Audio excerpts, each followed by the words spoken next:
오늘 저는 성도님들에게 축복에 대해서 좀 말씀을 나눌 거예요. 성도님들 축복 받으시기를 바랍니다. 축복 좋아하시죠? 축복이 진짜 우리 가운데 축복이 되려면 저는 지난주에 복이 되기를 바라는 마음으로 말씀을 전했고요. 축복이 진짜 축복이려면 오늘 설교 제목에 답은 나왔어요. 착복이 되지 않기를 힘쓰시면 돼요. 착복이냐 축복이냐의 차이예요. 물론 한자로는 착복은 복복자를 쓰지 않습니다. 전혀 다른, 착복은 말 그대로 아시죠? 뭐 이렇게 착복했다 이런 뜻 들어보셨죠? 기회를 노리고 용이 주도하게 내가 딱 기회를 갖고 축적하는 거예요. 얼른 남들보다 빠르게 재빠르게 이걸 자기가 딱 차지하는 이 착복이라고 그래요. 떨어진 물건을 빨리 줍고. 축복과 착복의 가장 원천적인 차이는 누구에게로부터 비롯되느냐에 있어요. 착복은 내가 기회를 잘 노렸다가 내가 기회를 빨리 잽싸게 캐치해서 내가 원인이 되어 복을 축적한다라고 생각하면 그건 착복이에요. 자기가 주체가 되면 착복이에요. 그러나 축복은 내가 주체가 아니에요. 축복의 주체는 오직 하나님이세요. 하나님만 축복하실 수 있습니다.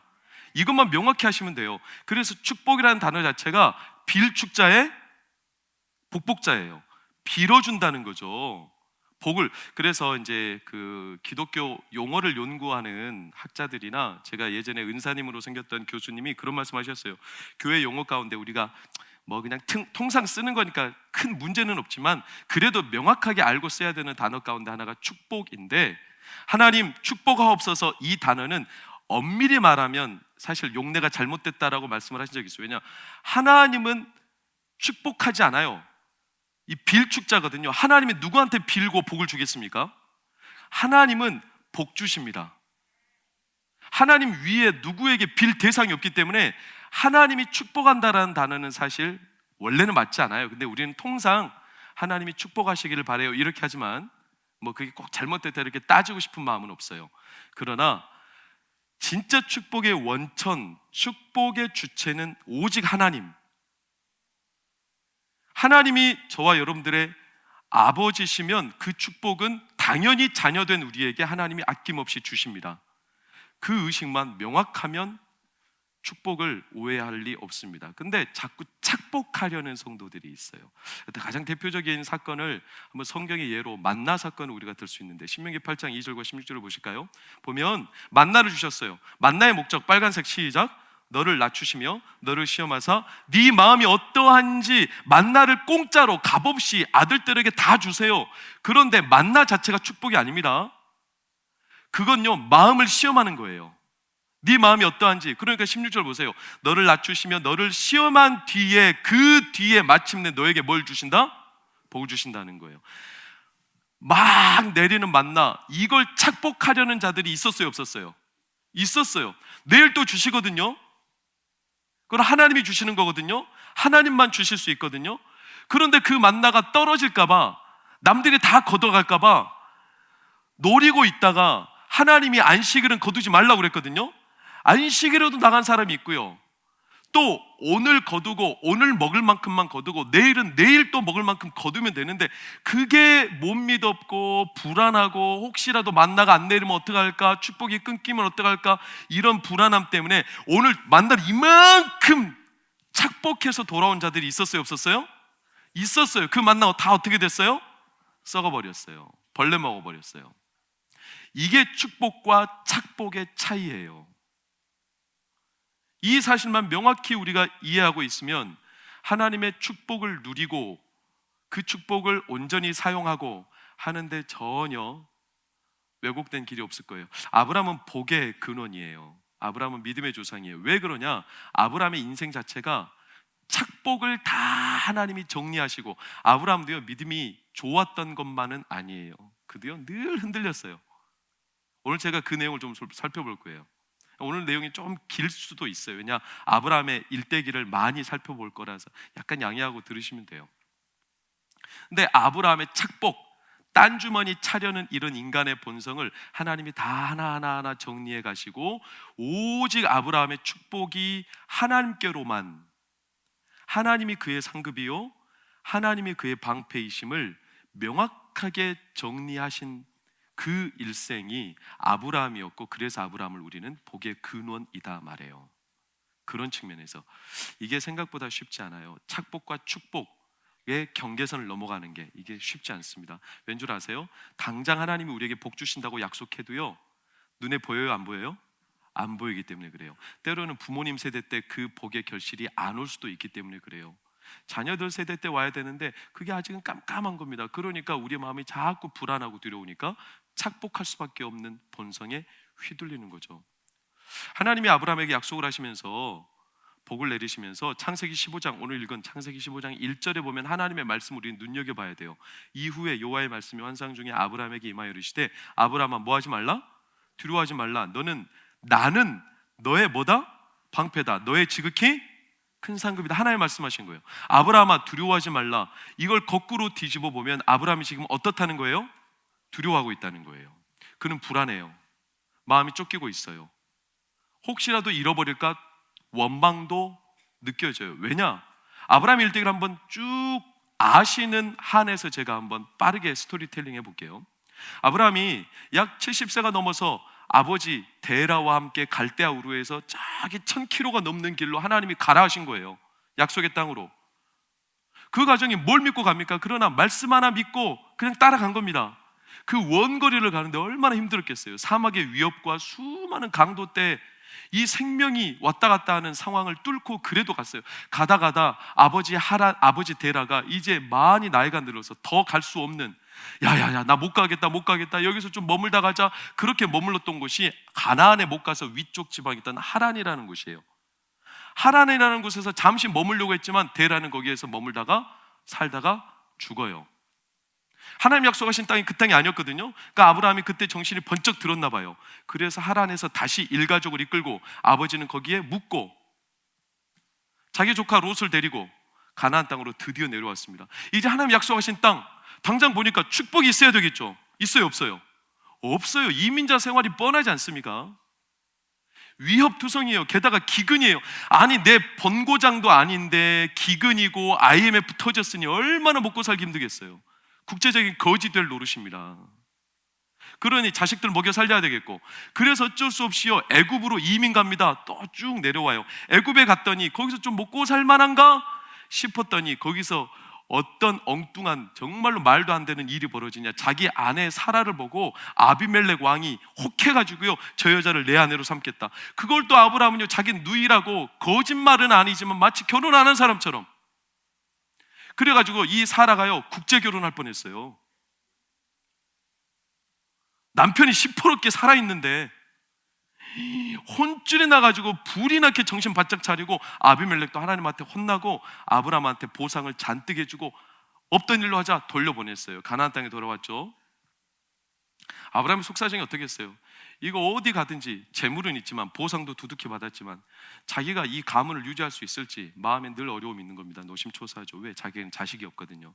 그러니까 아브라함의 속사정을 보면 자식이 없으니까 자기의 이 기업과 가업과 자기의 이 신앙의 유산을 물려줘야 될 사람, 그래서 어쩌면 그가 자기 조카 롯을 돌볼 목적도 있지만 어쩌면 인간적으로 상속자로 삼으려고 했을지도 몰라요. 그 가문에. 근데 젊은 사람은 나이 드신 분들을 이해하지 못해요. 이 롯이요 성공하고 싶은 거예요. 넓은 도시로 가서 살고 싶은 거예요. 그래가지고 어느 날 아브라함의 마음도 몰라주고 자기는 요단 동편에 있는 소돔 땅 도시로 떠나겠다 결별 선언해버렸죠. 아브라함은 속이 타들어갑니다. 어쩔 수 없이 떠나보냈죠. 아브라함이 그렇게 많은 보상을 받고 재산이 있은들 뭐합니까? 물려줄 사람도 없고 다 쓰지도 못하고 죽을 텐데 얼마나 처량합니까? 하나님 약속 하나 믿고 떠나온 곳인데 얼마나 두렵습니까? 얼마나 허탈합니까? 그런 아브라함이었어요. 그런데 그렇게 떠날 롯이 좀 잘 살면 다행인데 그 소돔성에서 여러 부족들이 함께 머무는데 저 북쪽 지방에 그돌라오멜이라는 신할의 가장 패권 국가가 연합 전쟁을 일으켜가지고 이 소돔성을 침략한 거예요. 그 소돔성에 롯이 있는데, 그래서 롯이 생인질로 잡혀간 거 아닙니까? 아무리 아브라함이 속절없이 떠난 괘씸한 조카라도 유일한 혈육인데 내버려 둘 수 있겠어요? 그래서 그를 찾으러 갔죠. 생면부지 전혀 끼어들지 말아야 될 싸움에요, 조카 때문에 아브라함이 끼어든 겁니다. 그래서 조카 살리려고 기습작전 펼쳤죠. 그래서 조카를 찾아오긴 했어요. 근데 이름도 얼굴도 본 적도 없는 놈이 갑자기 자기들 기습해서 인지를 되찾아가니까 그돌라오메를 비롯해서 이 연합군 조폭 일당이 얼마나 괘씸하겠어요? 아브라함을 가만히 놔두고 싶겠어요? 그래가지고 아브라함 우리가 손 봐주겠다, 이렇게 보복 심리가 점점 아브라함이 얼마나 두려웠겠습니까? 그때야 게릴라 작전으로 이 그돌라오멜, 이 조폭들이 눈치채지 못할 때 얼른 빼왔으니까 망정이지, 이제는 전면전이 일어나면 아브라함에게는 승산이 없어요. 그 사람들은 그 지역에서 한가닥 하기에 수백 년 전통을 이어온 사람들이거든요. 아브라함이 두려움, 너무 큰 위기감, 사람이요 두려운 마음이 시작되면 그때부터 걷잡을 수 없습니다. 한번 두려움이 시작되면 막 의심이 생겨요. 막 후회가 밀려와요. 내가 왜 그렇게 했을까? 막 마음이 초조하죠. 불안하죠. 어쩌지도 저쩌지도 못하니까 자꾸 울화가 터지죠. 그러다 보니까 화병도 나죠. 아브라함이 지금 딱 그 상황인 겁니다. 제가 지금 아브라함의 이야기를 지금 해드리고 있는 거예요. 아브라함이 잠깐 어떤 상황이 있었느냐, 창세기 14장 21절에서 23절을 보면 소돔 왕 물품은 네가 가지라, 빨간색만 보시면 이래요. 즉 롯을 구출해 올 때 소돔이 그돌라오멜이 침략했던 도시니까 롯을 구해 오면서 소돔도 자연스럽게 도와주게 된 거예요, 아브라함이. 그러니까 소돔 왕이 고마워서 물건을 가지라는 거예요, 전리품을. 그런데 우리 꼭 이럴 때 있지 않아요? 왜 이런 자신감과 믿음의 막 은혜를 많이 받았나 봐요. 그러니까 아브라함이 안 받겠다는 거예요. 필요 없다는 거예요. 아니 그때라도 좀 소돔하고 연합을 좀 해놨으면, 지금 그 조폭들이 아브라함 복수하겠다고 쫓아올 때 소돔이 좀 도와주기라도 할 텐데 딱 단칼에 거절해버리고 그 전리품들, 무기, 물자들 좀 받아놨으면 아브라함이 이때 유용하게 써먹으면 될 텐데, 그때는 어디서 난 믿음의 결단이고 용기고 자신감인지 모르지만 다 거절해버린 거죠. 우리도 그렇지 않습니까? 때때로 내 믿음이 막 충만하고 부흥에 끝나고 막 은혜 많이 받으면 뜻하지도 않았던 막 헌신을 다짐해버리고, 막 갑자기 들어왔던 저축이 엄청 큰 돈이 갑자기 생겼는데 이거 하나님한테 내가 바치겠다, 그래서 바쳤는데 그 다음날 갑자기 내 아들 내 집에 큰 돈이 필요해가지고 막 후회가 막 밀려오고, 하루만 더 늦게 할걸, 재장 장로님 찾아가가지고 장로님 제가 낸 헌금이 제가 뒤에 공 몇 개인지 잘못 확인하고 잘못 내버렸어요. 이렇게 말할 수도 없는 일이고, 아브라함이요 분명히 거절은 했는데 너무나 후회가 되는 인간적인 마음을 부인할 수 없는 거예요. 내가 왜 그때 거절했을까? 내가 그때 좀 받아놓을 걸.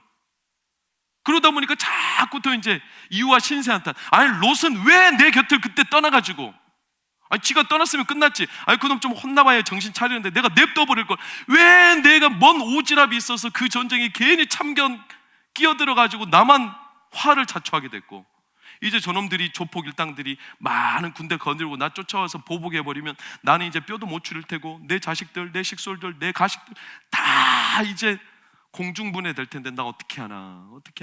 이러다 보니까 이제 완전히 원점으로 돌아가서요, 무슨 생각까지 할까요? 그 옛날 10년 전에 아버지 데라가 갈대아 우르를 떠날 때 왜 아버지는 그때 떠나가지고 하필이면 차라리 가나안 땅에 오지 않고 저기 하란 땅이라도 그냥 머물러 있을 걸, 뭔 좋은 꼴 보겠다고 여기까지 왔나, 이런 생각이 막 주마등처럼 두려움이 임하니까 의심이 생기고 후회가 밀려오고 울분이 터지고 걱정과 불안이 마음속에 막 커져가는 겁니다. 지금 딱 그 상황인 거예요. 누가? 아브라함이요. 아브라함이. 그러니까 하나님이 아브라함한테 나타나서 대뜸 너는 두려워하지 말라 이렇게 말씀하신 거예요. 그리고 내가 너의 뭐다? 방패다. 즉 조폭 일당들이 너를 쳐들어오겠지만 내가 너를 뭐 해주겠다? 막아주겠다. 방패다. 너가 지금 모든 거 잃어버릴까 봐 굉장히 불안하겠지만 그거 다 잃어버려도 괜찮다. 왜? 내가 너의 뭐다? 상급이다. 그래서 15장 1절에 두려워하지 말라. 내가 너의 방패다. 내가 너의 상급이다 말씀하신 거예요. 그런데 아브라함이 이게 와 닿을까요? 안 닿을까요? 와 닿진 않아요. 왠 줄 아세요? 당장 눈에 보이는 게 아니, 하나님이 말씀도 하시고 약속도 하시지만 맨날 약속만 하시지 눈에 보이는 게 뭐가 있어요? 아니, 가나안 땅에 와서 진짜 방패로 막아준 게 뭐가 있어요? 큰 상급이라는데, 너에게서 후손이 태어난다는데, 지금 자식 새끼 한 명도 없는데 별 같은 후손이 어디 있겠어요? 그러니 하나님이 이렇게 말씀하셔도 사실 아브라함은요, 하나님의 축복이라고 하는데 하나님의 축복은 믿긴 믿어요. 그러나 아브라함이 인간적으로 착복도 해야 되겠어요. 뭔가 딴 주머니도 필요한 거예요. 이 최선책이 안 되면 당연히 뭐가 필요해요? 차선책이 필요한 거 아닙니까? 아브라함이 뭐라고 대답한지 보세요. 2절과 3절. 아브라함이 의미심장한, 하나님이 내가 너의 방패고 너의 상급이다. 그랬더니 하나님, 아브라함이 빨간색 시작, 당장 보이는 거 내놓으라는 거예요. 무엇을 내게 주시렵니까? 나는 어차피 내 씨가 하나님께로부터 비롯이 안 되면 그냥 이 종 다메섹 사람 엘리에셀, 다메섹에서 오다 만난 그 엘리에셀을 내 상속자로 삼겠습니다. 왜냐? 하나님이 씨를 안 주시는 거잖아요. 이렇게 대뜸 따지며 무엇을 주실 겁니까? 반문하고 울분이 터지는 질문과도 같아요. 그랬더니 하나님 뭐라고 하십니까? 유명한 거 4절과 5절에 나오죠. 아브라함을 데리고 가요. 아니요, 그 다메섹 엘리에셀이 너의 상속자가 아니라 저 하늘의 많은 별들처럼 네 자손이 네 몸에서 날 거야. 그러면 이 정도 되면 이제 아브라함이 아멘, 할렐루야, 믿습니다 하면 되죠. 그래서 그 유명한 15장 6절이 나온 거죠. 보세요. 여호와를 믿으니 아브라함이 여호와를 믿어요. 그래서 우리는 이 장면에서 굉장히 감동을 많이 받아요. 야, 아브라함은 역시 믿음의 사람이구나. 그러나 사실은 그렇지 않아요. 아브라함이 여호와를 믿었어요. 믿긴 믿었어요. 그러나 딴 주머니는 여전히 있어요. 왠 줄 아세요? 버릴 수는 없어요. 믿음을 버릴 수는 없어요. 그러나 여전히 불안해요. 두려워요. 그 증거가 뭐냐? 아브라함이 여호와를 믿었지만 불과 얼마 지나지 않아 16장에 보면 아브라함이 분명히 하나님이 네 몸에서 자손이 나리라 했는데 아브라함이 사라의 말에 못 이기는 척하고 누구를 낳아버려요? 이스마엘을 떡하니 낳아버려요. 인간적인 계산과 방법으로. 어차피 안 태어날 거라는 거예요, 내 몸에서는. 그리고 그 하갈에게서 나온 자식이 하나님이 약속한 자녀다, 이렇게 합리화시키는 거죠. 그러면서 아브라함이 창세기 15장 8절을 보면 뭐라고 합니까? 많은 자손이 있다 한들, 빨간색만 시작, 그 백성이 어디서 살지 무엇으로 알겠습니까? 한마디로 말하면 또 증거를 요구하는 거예요. 증거를 주십시오. 아니, 내가 뭘 보고 계속 하나님이 나의 축복이고 내가 세상 착복하지 않아도 얼마든지 축복받는 존재로 살 수 있다, 내가 뭘 보고 믿어야 되고 뭘 보고 따라야 되고 내가 뭘 보고 증거를 얻을 수 있습니까? 성도님들은 어떻게 하시겠어요? 솔직히, 자, 하나님이 우리 아버지이신 줄 믿으십니까? 믿으십니까? 하나님이 온 세상의 주인이신 줄 믿으십니까? 그 하나님이 우리 아버지시기 때문에 우리에게 값없이 모든 축복을 주실 줄 믿습니까? 믿습니까? 그 하나님이 우리의 축복인 줄 믿습니까?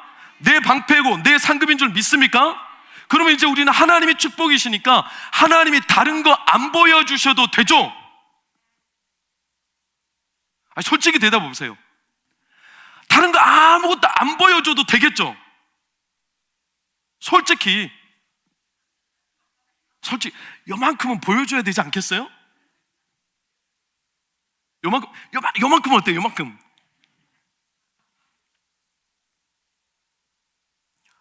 아브라함의 이 인간적인 면모를 성경이 적나라하게 드러내는 이유는요, 아브라함의 믿음이 없다, 그의 믿음이 이걸 말해, 그것도 믿었다는, 이게 잘못된 믿음이 아니에요. 그는 분명히 믿었습니다. 그러나 완벽하진 않아요. 뿌리가 늘 흔들려요. 왜? 현실 생활에 밀리고요, 또 넘어져요. 하나님이 축복인 걸 알지만 결국 세상 살다 보면 착복할 수밖에 없는 본성을 뿌리칠 수 없다는 것을 하나님이 보여주시며, 사실은 우리가 그렇다는 거예요. 세상을 살면. 세상살이가 어때요? 우리도 비슷하지 않습니까? 요즘 세상 사는 거 참 힘들잖아요. 하나님의 축복임을 우리는 믿습니다. 그럼에도 세상살이가 너무 힘드니까 딴 주머니, 차선책, 뭔가 착복해야 된다라는 생각도 우리 가운데 본성상 거절할 수는 없어요. 우리가 살다 보면 재앙과 고난이 겹쳐서 오잖아요. 왜 꼭 따로따로 좀 띄엄띄엄 내가 좀 강할 때 오지, 몰려오면 한꺼번에 몰려와요. 막 사업이 안 됐다가, 가족에 막 질병이 터졌다가, 자녀들 앞길이 막혀버렸다가. 왜 그런지 모르겠어요. 내 심신이 막 지쳐가요. 하나님 약속은 하셨거든요. 근데 맨날 기다리라 하시거든요. 약속하셨다고 말씀하고, 근데 이게 언제까지 도무지 기다려야 될지 모르겠어요. 계속 마음은 무너져 가는데 버릴 수는 없고, 믿기는 믿어야 되겠는데, 그러면 자꾸 인간적으로 착복할 수밖에 없는 차선책 딴주머니는 필요하고, 언제까지 기다려야 됩니까? 자꾸 힘드니까, 고난이 겹쳐서 오니까. 그러니 우리는 아브라함처럼 또 넘어지는 거죠. 우리도 똑같다는 거예요. 세상 일만 그렇습니까? 그렇게 지치고 상해서 좀 이제 교회도 좀 위로받으며, 교회에서 특별히 막 굳은 일 안 하고, 나 그렇게 세상에 지쳤으니까 좀 편하게 신앙생활 좀 위로받으며 하고 싶은데, 내가 좀 쉴라 치면 전도사님이 그새를 못 참고 전화해가지고, 권사님 교회 좀 나오셔서 좀 봉사 좀 하세요. 귀신같이 내가 또 쉬는 때는 잘 알아. 제가 성도님들 입장에서 생각해 보니까 그렇다는 거예요. 성도님들 입장에서. 사실 목회자들은, 제가 이번 주 생각해 보니까 목회자들은요 좀 신감 편하더라고요. 제가 성도님들 참 존경스러운 마음을 다시 갖게 됐어요. 목회자들은 딴 거 안 하고 기도 열심히 하고 말씀 열심히 연구하면 장로님 되겠죠? 권사님 되겠죠? 그것만 열심히 하면 되지 않습니까? 그럼 목회자님 참 훌륭하고 기도 많이 하고 말씀 열심히 연구하고, 그러면 목회자들은요 대접받고요, 인정받고요, 칭찬받아요. 솔직히 성도님들도 그런 분들 계실지 몰라요. 나 다 때려치고 내가 그냥 차라리 목회자 하지, 나도 기도만 하고 나도 말씀만 보면 다 먹여주고 살려주면 나도 너무나 좋겠다. 그런데 평신도 입장에서 보니까 이건 일주일 내내 일해야 되고, 주일날 또 와서 일해야 되고, 그것도 모자라 인도자 해야 되고, 구역장 해야 되고, 새벽기도 해야 되고, 금요철 해야 되고, 뭐 해야 되고 뭐 해야 되고, 가만히 놔두지 않고 계속 이게 하나님의 축복이고 하나님이 우리에게 약속하신 길이고, 이런 마음으로 계속 우리에게 몰아가고, 그러니 안 할 수는 없고. 근데 눈에 보이는 증거들은 잘 없고, 이렇게 보면 코로나가 은혜이기도 해요. 왜냐하면 공식적으로 교회를 안 와도 되잖아요. 진짜 제 속마음인데요, 용서하고 드리십시오. 지난 1년 동안 코로나 때문에 오후 예배를 안 드렸더니 너무 편해.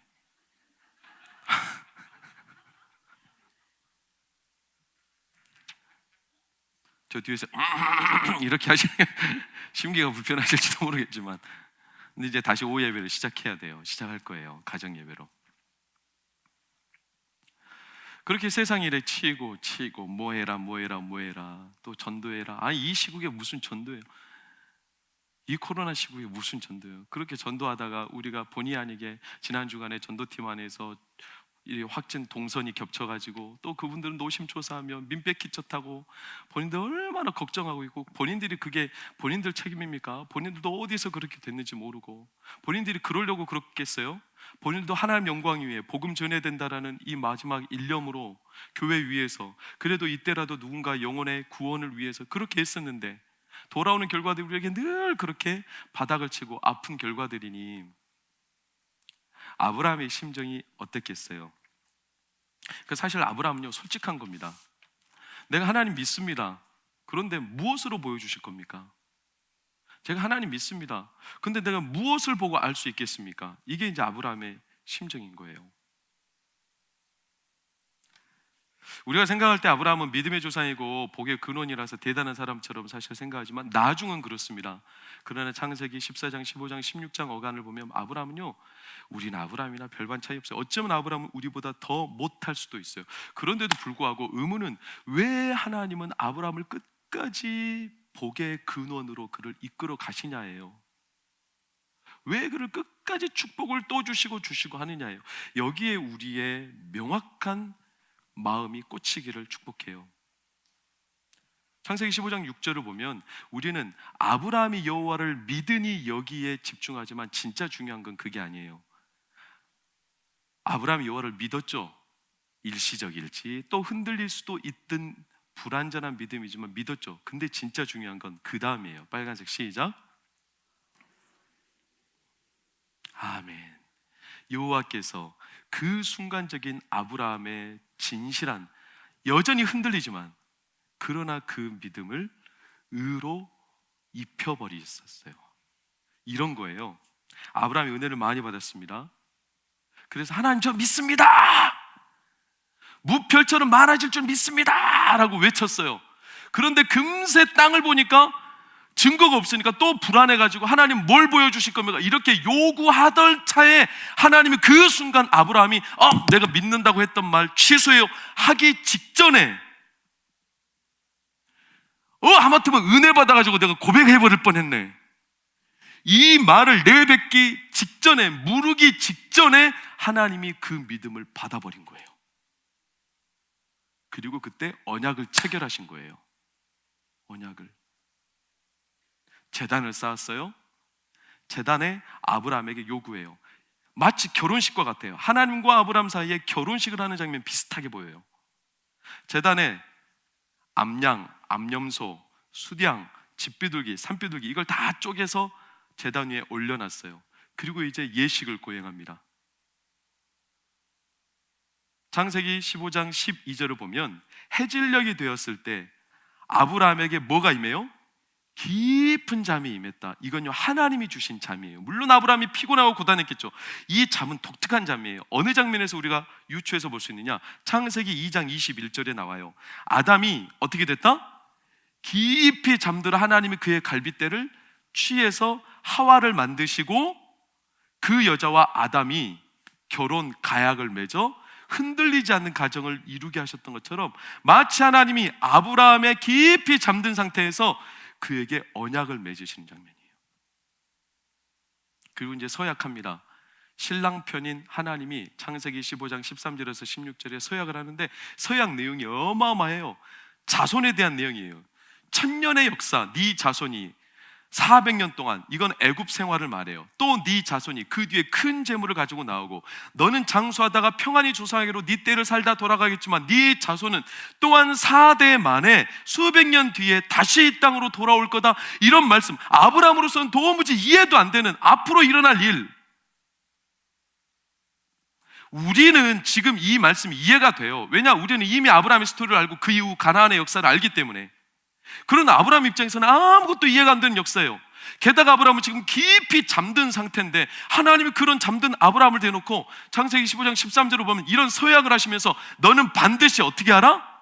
알라. 아니 지금 멀쩡하게 깨어있어도 이 언약을 기억할까 말까, 이해할까 말까 한 판에 깊이 잠든 아브라함한테 너는 반드시 알라 말씀하시면서 서약을 하신다는 건 무슨 뜻이냐? 이건 한마디로 말하면요, 아브라함이 또 믿음이 넘어지고 또 깨지고 또 그가 불안해서 두려워서 또 의심이 생기고 후회하고 그래서 또 낙심하고 그럴지라도 하나님은 너에게 반드시 알라 말씀하시면 내가 너한테 준 약속, 내가 너하고 맺은 언약 흔들림 없이 내가 책임지고 가겠다라는 하나님의 확신이에요. 그래서 놀랍게도 창세기 15장 17절을 보면 어떻게 나옵니까? 그 횃불이 쪼갠 고기 사이로 어떻게 돼요? 지나갔어요. 횃불이 지나갔어요. 언약을 맺을 때 보통 언약을 맺는 당사자 두 대상이 지나가야 하지만 아브라함은 지나가지 않았어요. 하나님의 횃불만 그 고기 사이로 지나가요. 하나님이 맺으셨고 하나님이 끝까지 이끌어 가실 거라는 거예요. 그리고 이 지나가신다라는 단어는 참 의미심장하게도 여호수아 3장 4절에 한 번도 가보지 못한 길을 하나님이 요단강을 가르시며 지나가게 하셨다. 이때와 똑같은 단어를 사용하며 마치 우리가 가보지 못한 미래의 그 어마어마한 길이랄지라도 우리는 불안하지만 과연 이 약속이 하나님의 축복인 걸 믿지만 이 방패요 상급이신 하나님을 내가 믿고 살아갈 수 있는가라고 우리는 또 되돌이켜 후회하고 돌아설지 모르지만 하나님은 여전히 약속대로 그 길을 지나가실 겁니다. 이게 아브라함한테 주셨던 약속이에요. 이 언약을 맺을 때 아브라함이 한 일이라고는 딱 한 가지, 창세기 15장 11절에 나와요. 뭐냐? 솔개가 그 제단 위에 사체들, 이 재물들을 막 먹으려고 뜯어 먹으려고 달라들 때 아브라함은 뭐 했어요? 솔개만 쫓았어요. 그가 행한 일은 딱 유일한 한 가지예요. 사랑하는 성도님들, 이게 하나님이세요. 하나님은요, 세상을 살아가는 그리스도인과 자기 백성들이 세상에서 아둥바둥하며 우리가 그렇게밖에 살 수 없는 여건인 건 맞지만 그럼에도 불구하고 하나님은 포기하지 않으세요. 하나님이 우리의 축복이심을, 그 하나님이 아무리 축복이라고 믿어줘도 내 마음이 불안해서 딴 데서 딴 주머니 차고 착복하려 하고 또 뭔가 딴 차선책을 준비하려는 우리 마음을 하나님은 아시죠. 그러나 하나님은 포기하고 싶지 않으신 거예요. 너 그 차선책, 그 딴 주머니 차지 않아도, 다른 방법 선택하지 않아도, 심지어 너가 가지고 있는 어떤 복을 남이 착복해서 빼앗아갈지라도 하나님이 너의 축복이고 상급이니 흔들림 없을 만큼 하나님이 너를 축복하겠다. 이걸 하나님은 아브라함을 통해서 보여주고 싶으신 거예요. 이걸 하나님은 포기하고 싶지 않으신 거예요. 왜 하나님의 자녀들이 세상에서 착복하며 불안해하며, 하나님이 상급인데, 하나님이 방패신데 그걸 믿으면서도 불안함 때문에 또 쫓기고 또 쫓기며 착복해야 살아갈 수밖에 없는 그리스도인들과 하나님의 자녀들을 보시며 하나님은 사실 꼭 변증하고 증거하고 싶으신 겁니다. 사랑하는 권사님, 사랑하는 집사님, 하나님의 축복이고 하나님의 상급이기 때문에 뺏기고 안 돼 보여도 하나님이 그 하나만으로도 하나님의 축복하심을 보여주실 겁니다. 이게 하나님의 고집이에요, 고집. 그래서 이게 얼마나 위로가 되는지 몰라요. 얼마나 감사합니까? 그래서 우리가 좋으신 하나님 찬양하는 거예요. 좋으신 하나님, 좋으신 하나님, 참 좋으신 나의 하나님. 한 해를 시작하고 또 한 해를 살아가면서 한 가지 명확하게 매듭을 짓고 입장 정리하시기를 바랍니다. 우리의 축복은 착복이 아니에요. 오직 하나님께로부터 비롯되는 축복의 마음을 온전히 쐐기를 박으십시오. 제가 참 부끄러운 제 간증입니다. 제가 간증거리가 많이 없어서 그냥 이해하고 들어주십시오. 아마 성도님들은 더 할 거예요. 더 많은 간증거리가 있을 거예요. 사실 제가 동관교회 와서 지난 날을 이번 주에 한번 더 돌아봤어요. 내가 어떻게 이 자리까지 솔직히 말씀해 보세요. 저 같은 시골 촌놈이 어떻게 이 자리까지 올 수 있어요? 제가 막 스펙이 뛰어난 사람도 아니고요. 제가 막 경쟁하고 노력한다고 해서 이 자리에 설 수 있는 조건이나 자질을 가지고 있는 사람이 아니거든요. 내가 어떻게 여기까지 왔지? 아무리 곰곰이 생각해봐도요, 이유를 잘 모르겠는 거예요. 동학교에서 부목사로 한 10년 지내던 시간을 하나님의 인도하심을 막 기도하면서 고민 이렇게 생각해 보는데 막 주마등처럼 하나님의 인도하심들이 떠올랐는데 그 가운데 가장 응축시켜서 1년 동안 하나님이 인도하셨던 사건이 머릿속에 막 뇌리에 지나갔어요. 제가 몇 번 언급해 드린 적도 있지만 그때가 언제냐면 2017년도부터 18년 3월까지 유학 기간이었어요. 그때 사실 이제 유학을 가야 되는데요, 저는 그때 정말로 갈급하고 막막했어요. 어디로 가야 돼? 제가 영어를 잘하는 것도 아니고 제가 막 유학길이 열린 것도 아니에요. 그런데 진짜 극적으로 미국에 있는 텍사스주의 사우스웨스턴 베프티스트라고 그 학교에 연결이 됐어요. 그래서 더 극적인 것은 그 학교 교수님이 한국에 우연찮게 방한을 하신 거 아닙니까? 그래서 제가 그 교수님한테 이메일을 드려서 종로구에 있는 호텔 로비에서 그 교수님과 미팅을 했다는 거 아닙니까? 교수님과 그 자리에서 바로 면접을 하지 않았습니까? 뭐뭐뭐뭐 준비하시오. 그래가지고 4개월 뒤면 입학할 수 있어요. 2개월 동안 서류 심사, 이제 서류가 날아가는 시간, 서류 심사 이렇게 진행될 거예요. 너무 극적이죠. 하나님 인도하시면서 놀라웠어요. 교수님하고 만나서 서류를 준비합니다. 뭐 여러 가지 준비합니다. 준비할 게 엄청 많습니다. 차곡차곡 준비해요. 그 중에 제일 중요한 게 뭐냐면 학교에서 내 신변이 어떤 사람인지 보증할 만한 서류가 필요해요. 그 보증 서류가 필요한 거죠. 이건요, 특별히 영어로 번역된 공증서를 같이 받아야 돼요. 변호사가 공증해 줘야 되는 거죠. 그래서 제가 서울대 입구역에 변호사 사무소에 가서 공증을 20만 원 주고 받았어요. 이 서류는 절대로 잃어버리면 안 돼요. 다른 서류는 좀 누락돼도 다시 보내면 되지만 이 서류는 안 돼요. 이 서류를 제가 테이프로 꼭 밀봉해서 또 다른 서류와 함께 다른 봉투에 같이 동봉해서 5번, 6번 확인해서 정확히 주소로 보냈어요. 1달 반쯤 뒤에 학교에 서류가 도착했다고 연락을 받았어요. 그런데 학교에서 놀랍게 저한테 이렇게 말하는 거예요. 다 왔는데 이상하게 그 공증 서류가 없다. 지금 이걸 준비하지 않으면 1년 뒤 유학은 미뤄질 수밖에 없다. 너무 막막했죠. 다 끝나버린 것 같았어요. 지금 불과 이제 출국하고 막 이런 준비해야 될 시간이 엄청 바쁜데 마음이 헛했어요. 의욕이 뚝 떨어졌어요. 아닌가 보다, 막았나 보다, 안 되나 보다, 이런 막 의구심, 두려움, 후회. 그래가지고 혼자 절망하다가 저기 이제 생선구이집 아시죠? 거기에 가서 이제 속도 달랠 겸 굴국밥 먹으러 갔거든요. 근데 굴국밥 먹으러 가는데 한 번도 생전 저한테 개인적으로 연락도 한 적 없던 캐나다 원주민 선교사라고 한 이상열 목사님이 갑자기 카톡으로 전화가 온 거예요. 목사님, 유학 준비한다며 캐나다로 와. 그래서 제가 비웃으며 그랬어요. 에이, 캐나다에 무슨 선한 것이 난다고. 캐나다에 뭔 신학교가 있어? 아니, 캐나다의 정통 보수 신학교. 알아보니까요, 실제로 트리니티 웨스턴 유니버시티라고요, 완전히 보수 신학교가 하나 있는 거예요. 밴쿠버 지방에. 입학 1달 남았거든요. 서류 준비하고 비자 발급받고 신체 검사하고 이 시기로 따지면 2달도 부족한 시간이거든요. 1달 내에 막 엄청나게 빠른 속도로 서류 준비하는데 막 일사천리로 준비됩니다. 학교 서류 심사 통과했어요. 3일 만에 비자가 나와버렸어요. 학생 비자가. 진짜 위기는 뭐였냐? 캐나다는 결핵 환자는 들어갈 수 없기 때문에 저희 온 가족이 부산까지 가서 빨리 신체 검사를 받아야 되니까 부산 가서 신체 검사를 받았어요. 검사 결과 아내 어린 시절 결핵의 흔적이 있어서 아내는 입국이 금지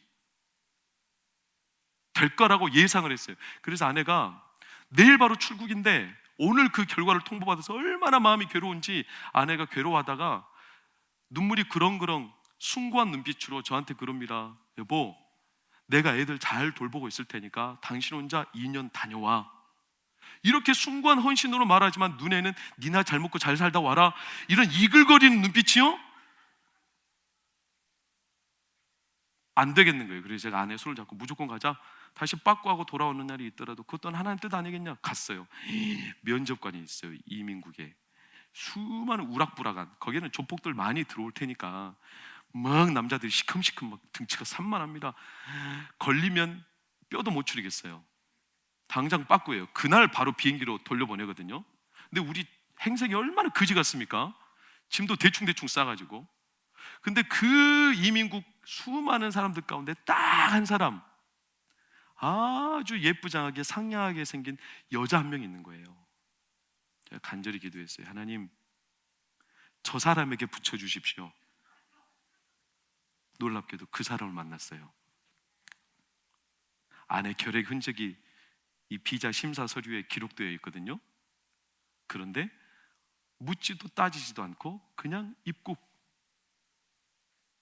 그 입국하기 직전에 어떤 일이 있는 줄 아세요? 우리 교회 이 자리에 계시죠? 우리 생전 5년 6년 만에 오기도 힘든 우리 이성근 장로님 따님 이은주 집사님이 왜 하필 그 내가 유학 가기 바로 한 달 직전에 한국에 왔어요. 그것도 제가 사는 동네 바로 옆 동네에 사는 분이. 그래서 그분이 저랑 만나서 캐나다가에서 뭘 하면 되고 뭘 하면 되고 뭘 하면 되고 뭘 하면 되고 다 준비해 주시고, 우리가 떠나기 전에 이미 가셔서 우리가 살아볼 집까지 다 알아봐 주시고, 그곳에 들어가서 우리가 믿음의 동역자를 만나고. 제가 이번 주 생각해 보니까요, 그 1년이라는 시간 동안 하나님이 정확한 장소에다가 꼽고 인도하고 만나고 해결하고, 그렇게 떠나는 것도 쉽지 않았지만 하나님의 인도하심으로 참 극적이었어요. 돌아오는 건 더 쉽지 않았어요.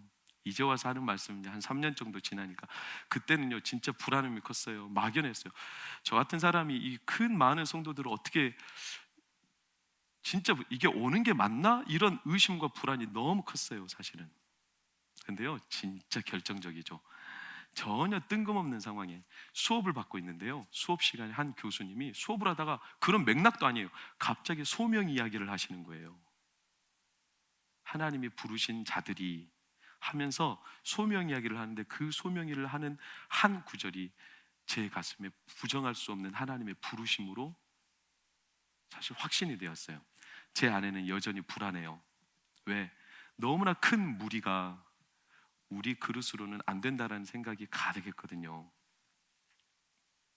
근데 마지막 캐나다 외국인 교회에서 예배를 드리고 막 나오는 찰나에, 우리 이성자 권사님 같은 나이가 지긋한 권사님이, 권사님인지 집사님인지 모르겠어요. 백인이죠, 백인. 머리가 하얀 백인, 한 번도 만난 적도 없는 그 교회 할머니가요, 갑자기 쪽지를, 요만한 쪽지를 가지고 오더니, 내가 어젯밤 기도를 하는데 한국에서 온 목회자 가정을 위해서 자꾸 기도를 시키더라. 그러면서 그날 저희가 이제 간다고 그 앞에서 인사를 하는데, 그게 바로 너희다, 너희더라, 오늘 예배로 와서 보니까. 그러면서 제 아내한테 쪽지를 하나 건넸거든요. 그 쪽지에는 뭐가 써있냐면 역대하 32장 7절 말씀이었어요. 이런 말씀이에요. 그 큰 무리로 인하여 두려워하지 말라.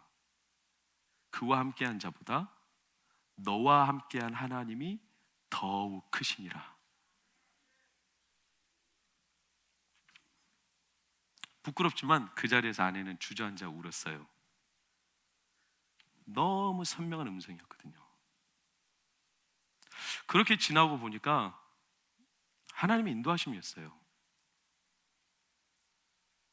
근데 부끄럽죠. 또 현실을 보면 내 믿음이 온데간데 없이 또 계산하고 있어요. 두려움에 의구심이, 후회가, 어디부터 잘못된 거 아닌가, 이런 생각이 계속 또 밀려와요. 이게 우리이지만 사랑하는 성도님들, 주의 이름으로 축복합니다. 하나님은요, 한 번 맺으신 언약을 잊지 않으세요. 끝까지 어느 지점일지는 몰라요. 성도들과 맺었던 언약의 지점이 어느 지점인지는 몰라요. 그러나 하나님은 잊지 않으시고, 나는 또 넘어지고, 나는 또 포기하거든요. 나는 또 계산질하고 있거든요. 내 상황을 보면 또 나는 믿음의 고백보다는 여전히 하나님 앞에 무엇을 보여줄 겁니까? 뭘 보여줄, 이렇게 따지고 또 울분을 터뜨리고 있거든요. 근데 하나님은요, 그거 아랑곳하지 않아 다 받아주시면서요, 또 여전히 이끌어 가시는 거예요. 지나가게 하시는 거예요. 시간이 좀 갔지만 제가 어떻게 여기까지 왔나 저는 잘 모르겠어요. 저한테 언약의 지점은 명확하진 않아요. 그런 흔적들은 있지만, 저희 아버지는 이제 치매가 오셔서요, 기억력이 왔다 갔다 하세요. 어머니가 많이 고생하시죠. 이 손씨들이, 죄송합니다, 손씨가 있다면 손씨들이 성질이 들었거든요. 아버지가 이제 치매가 오시니까 막 옛날 성질이 엄청 나와가지고 어머니를 그렇게 막 못살게 구시는 거예요. 당뇨가 심해져서요, 발가락을 지금 잘라야 될 상황이에요. 자기 몸 못 가누거든요. 그런데요, 지독하죠. 예배 시간은 그렇게 정확하게 알아가지고요, 예배 가야 된대요. 제가 볼 땐 참 초라합니다. 인간의 말로는. 그렇게 건재하고 강건했던 사람도, 그렇게 뚜렷한 기억도 사라지고 나니까요, 너무 초라합니다. 그런데도 불쌍하거나 초라하지만 않은 이유가 뭡니까? 하나님은 그 어느 지점에선가 아버지와 약속이 있었을 겁니다. 그 약속을 하나님은 잊지 않고 계시죠. 그래서 그 자녀들 세대, 그 다음 세대에 하나님은 이루어 가시는 거예요. 사랑하는 성도님들, 특별히 우리 사랑하는 어르신들, 우리 노 장로님들, 노 권사님들 위로합니다. 인간적으로 좀 약해질 수 있어요. 치매가 올 수도 있어요. 내 기억력이 감퇴해서 더 이상 말씀이 잘 외워지지도 않고 들리지도 않고 기도도 잘 안 되고 말도 어눌해지고 그럴 수도 있어요. 너무 걱정 마세요. 하나님은 언약을 잊지 않으세요. 잊지 않으세요. 그리고 끝까지 그 언약을 지켜가시는 분이세요. 그러니 우리가 할 일은 딱 한 가지예요. 이 언약을 맺은 제단에 부정적인 생각이, 두려움의 솔개가, 의심의 솔개가, 수많은 불안의 솔개가 올 때 어떻게 해요? 내 솔개를 쫓아내십시오. 이 머릿속에 두려움과 불안과 의심의 솔개가 올 때마다 쫓아내십시오. 하나님이 그 언약대로 우리 성도님들의 삶, 여생, 자녀들, 후손들 약속하신 대로 이끌어 가실 줄 확신합니다. 그분이 축복이시고 하나님이 우리의 상급이시기 때문입니다.